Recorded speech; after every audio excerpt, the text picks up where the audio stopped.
एक तारीख थी। पति अपनी सैलरी लेकर शाम को थका हुआ घर आया। पत्नी इसे इंतजार में थी कि कब पति आएगा। पत्नी ने उसके आते ही गर्मा गर्म चाय पिलाई और पूछा कि सैलरी तो आ गई होगी आपकी आज तो। पति मुस्कुराहट के साथ बोला कि हाँ, और इस महीने ओवरटाइम का 12,000 रुपये बोनस भी मिला है। पत्नी की खुशी का ठिकाना नहीं रहा। पत्नी मीठी आवाज में बोली, क्या हम इस रविवार को शॉपिंग कर आए?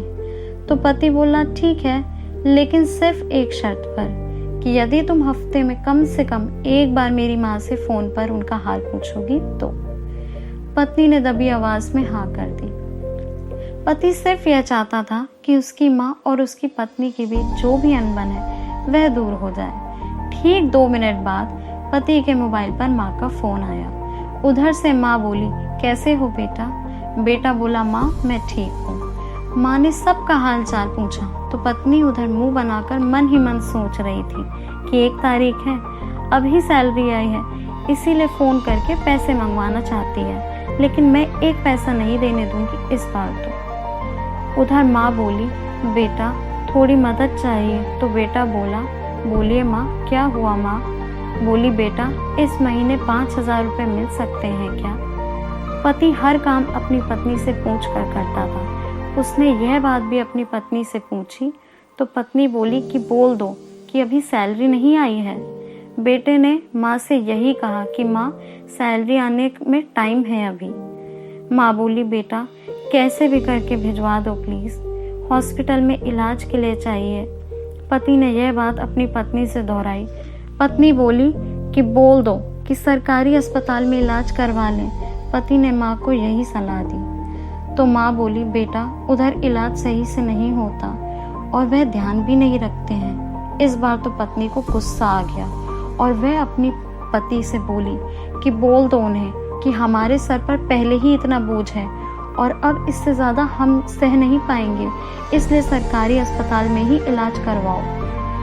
पत्नी के ये शब्द बिगड़ गए बोलते हुए कि वैसे भी तो 4-5 दिन की मेहमान है।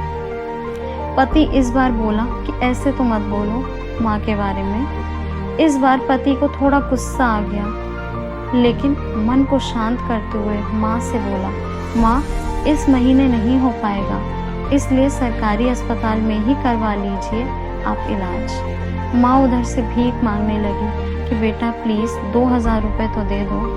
तो पति आंखों में आंसू के साथ पत्नी से बोला कि कम से कम 2,000 रुपये तो देने दो। पत्नी गुस्से में थी, लेकिन जैसे तैसे मान गई और बोली कि ठीक है, बोल दो 2,000 रुपये भिजवा देंगे कल। तो उधर पति बोला, सासू माँ आपको कल 2,000 रुपये भिजवा दूंगा।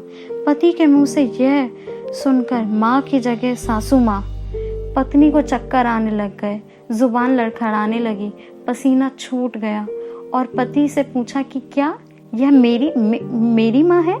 मेरी माँ से फ़ोन पर बात हुई है? पति बोला, हाँ तुम्हारी माँ ही है फ़ोन में। मैं तुम्हारी माँ को हमेशा अपनी माँ समझता हूँ, लेकिन तुमने कभी मेरी माँ को अपनी माँ समझा ही नहीं। पत्नी इस बार ज़ोर से रो पड़ी और फ़ोन में माफ़ी मांगने लगी कि माँ मुझे माफ़ कर दो, मुझसे बहुत बड़ी गलती हुई है। तो उधर से माँ बोली, बेटी यदि सिर्फ एक माँ का दिल दुखाया होता तो माफ़ कर देती, लेकिन तुमने तो आज एक नहीं बल्कि 2 माँ का दिल दुखाया है। यदि आज मैं तुम्हें माफ़ भी कर दूं तो वह ऊपर वाला तुम्हें माफ़ नहीं करेगा। दोस्तों, ऐसा माना जाता है कि अगर ऊपर वाला भी माँ का कर्ज चुकाने आ जाए तो वह भी कंगाल हो जाए। एक माँ खुद मौत के मुंह से जाकर जिंदगी को जन्म देती है, वह माँ का सम्मान करें। माँ तो माँ होती है, उसको मरने से पहले जीते जी ना मारे। दोस्तों, इस कहानी को लेकर आपकी क्या राय है नीचे कमेंट करके ज़रूर बताइएगा। और दोस्तों, अगर आपको यह वीडियो अच्छा लगा हो तो इस वीडियो को ज़्यादा से ज़्यादा शेयर कीजिए, लाइक कीजिए। और दोस्तों, ऐसी ही और भी इंस्पिरेशनल वीडियोस के लिए सब्सक्राइब करें हमारे यूट्यूब चैनल को और फेसबुक पर फॉलो करें हमारे पेज को।